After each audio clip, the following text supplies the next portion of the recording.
Salams and welcome to this weekend episode of the Daily Debrief, coming to you from the People's Dispatch Studios here in New Delhi with me, Siddhantani.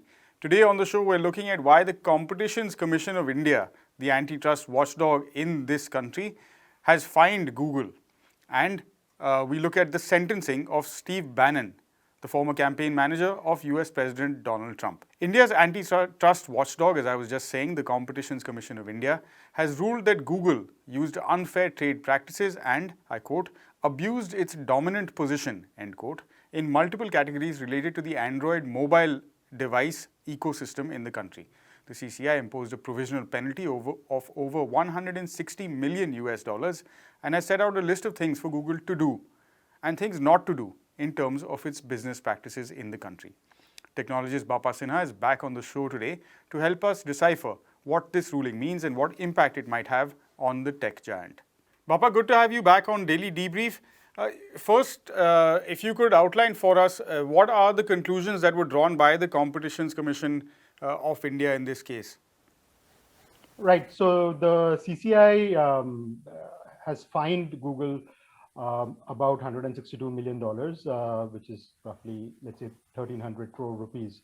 And the fine is for Google using its market dominance in the Android OS market for smartphones and using that dominance to push its other applications, right? So the other applications are things like its search engine, the Chrome browser, the YouTube, and the entire suite of applications which come pre-installed on most Android phones, the entire suite of Google applications which come pre-installed on most Android phones. So basically CCI has concluded that Google is using its market dominance in the Android OS market. And like in India, 97% of all smartphones have Android OS on them. So Google has an overwhelming dominance of that market. It has a monopoly over that market, and it is using its monopoly position to effectively discriminate against other apps and give prominence to its other apps. So that's what the CCI has concluded. Right, and it's not the first time, Bapa, that a commission such as this has concluded that some of Google's trade practices are unfair and promote the creation of monopolies, like you just pointed out.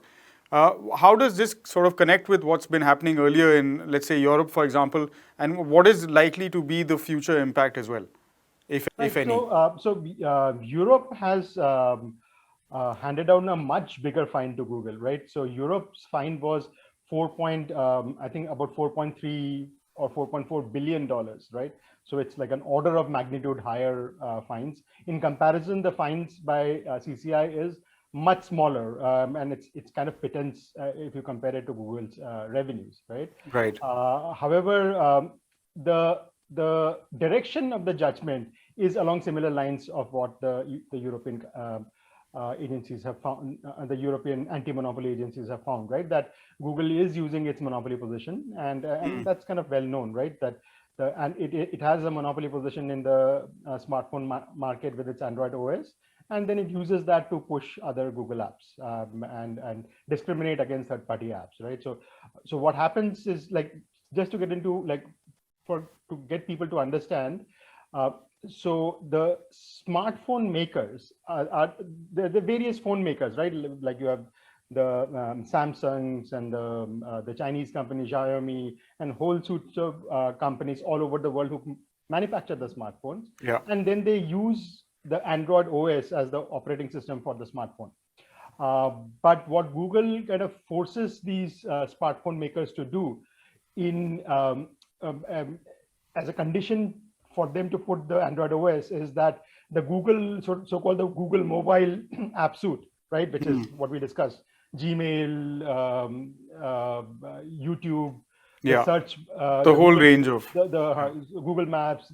So all these things get pre-installed. Not only are they pre-installed on these smartphones, they are also made to be put in prominent position, right? So when the user opens a smartphone, those are the first few apps the user sees. Yeah. And they kind of discourage the smartphone makers to have their own apps, to put their own app stores. They discourage smartphone makers to have a separate app store. So through these variety of mechanisms, Google is kind of pushing out other apps. I mean, actually it's giving away the Android OS for free, but then using that to kind of seal its dominance on the ad market through Google search and YouTube, and that's how Google is kind of leveraging its monopoly positions, and which is unfair and anti-competitive. Right. And leading to, I guess, on the one hand, much larger revenues for them through things like advertising that is built into all of these apps, but also massive amounts of data that then goes directly to Google. Any sort of impact that these judgments will have, Bappa, on the way Google functions, or the kind of maybe balancing act it does?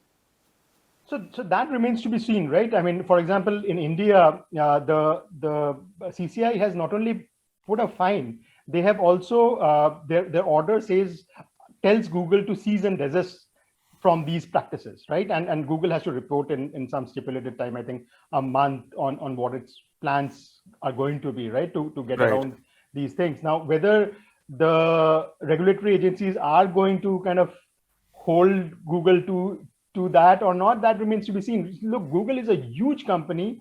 It Yeah. has, and with that huge company and its monopoly powers comes also political power, right? And Absolutely. so Yeah. Google, for example, in India has promised to invest $10 billion, Billion right? And dollars. Yeah. it's already invested about like $5.5 billion in Airtel and Jio, which are the two biggest telecom Telecom companies companies. in India. So all that comes with a lot of soft power which Google has, right? So will the regulatory authorities go ahead with their threats? Well, that remains to be seen. All right. Very much for explaining the issue and also what impact it might have, Bappa, today.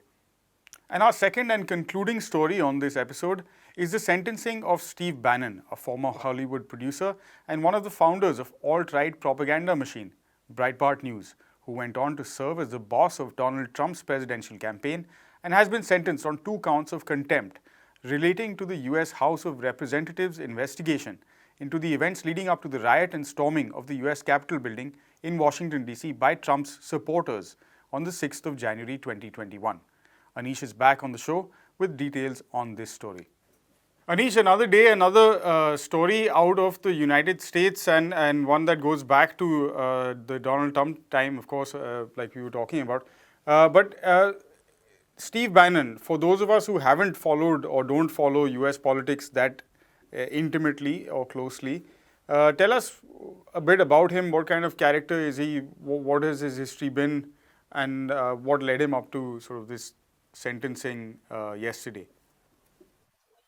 So Bannon, over the past several years now, has been associated with the alt-right movement in the United States, and that has pretty much been his USP in many ways for at least during the Trump administration and a couple of years before Trump came to power. And this is partly like it is something that we saw. It was sort of an explosion of alt-right voices, especially in new media and social media platforms, podcasts and so on. And he's one of those guys, a very famous one, nevertheless, because he used to be in the media before. He was a famous person before that, and that really gave him the clout as well when he moved into a more political set of statements. Uh, and now Bannon's politics often align pretty much with the Trump politics in many ways. And he was one of the prominent faces during the whole Trump wall thing, where they wanted to build an entire wall across the U.S. Mexico border, and and then obviously he was one of those major figures during several of the Unite the Right sort of rallies that happened, and the violence that happened during Charlottesville, one of the Unite the Right rallies, and that actually caused him to fall apart from the Trump administration. He had to resign as an advisor, and he started doing his own thing. Now, and over the years, we later learned that he was trying to fundraise for the U.S.-Mexico border wall, and which turned out to be embroiled in an entire set of fraud allegations of its own. which was not prosecuted under the Trump administration very well, obviously, and he's being re-prosecuted now. He was pardoned earlier, now he's being prosecuted again under the Biden administration. And so, obviously, he's a kind of a very typically alt-right character who's now embroiled in a fraud charge, but also right now embroiled in a sort of a political tug of war between the Democrats and the Republicans, and he's pretty much an outcome of it. This whole sentencing that happened of contempt of Congress was pretty much an outcome of that, where the Democrats were pretty much looking for somebody to pull up in the whole trial process coming to the midterm elections, obviously. Yeah.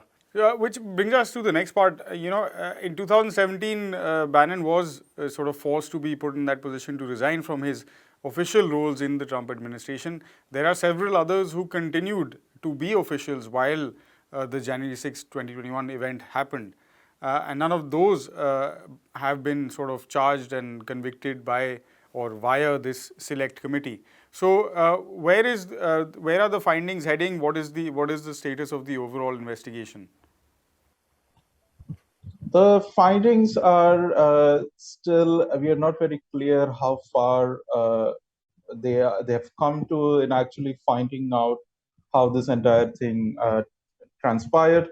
There are, obviously they talk about revelations, but many of these revelations were pretty much things that were quite publicly known and were not admitted at the time when it happened. And it's now being admitted because obviously that has its own political value.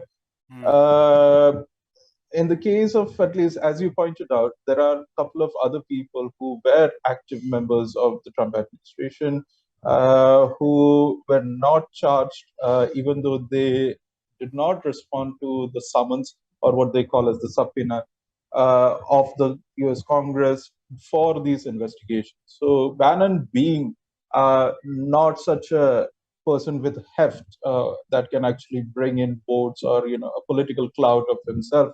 He's just one of those very loud, very prominently loud alt-right person, but not somebody who has his own clout that can actually save him from any kind of political repercussions for his actions. But because of that, but he was somebody who was prominently associated and a very prominent face during the early parts of the Trump administration, at least. So obviously he becomes one of those very convenient faces to be pulled up by the Democrats. On the other hand, we do not have the same kind of actions being done to other members of the Trump administration. But we need to wait and see how far they can go or they are willing to go when it comes to, especially with the midterms coming in the next month or so. Right. And you will be part of the team here at People's Dispatch that will be tracking very closely both the lead up to, in the final weeks, to that midterm election and, of course, what happens when the elections do arrive. Thanks for the update today, Anish. That's a wrap for this weekend episode of the Daily Debrief. As always, for more of these stories and all of the other work we do, we encourage you to head over to our website, peoplesdispatch.org, and of course, follow us on the social media platforms of your choice. We'll be back next week with a lot more look at stories beyond the headlines. Until then, stay safe, have a good weekend. Goodbye.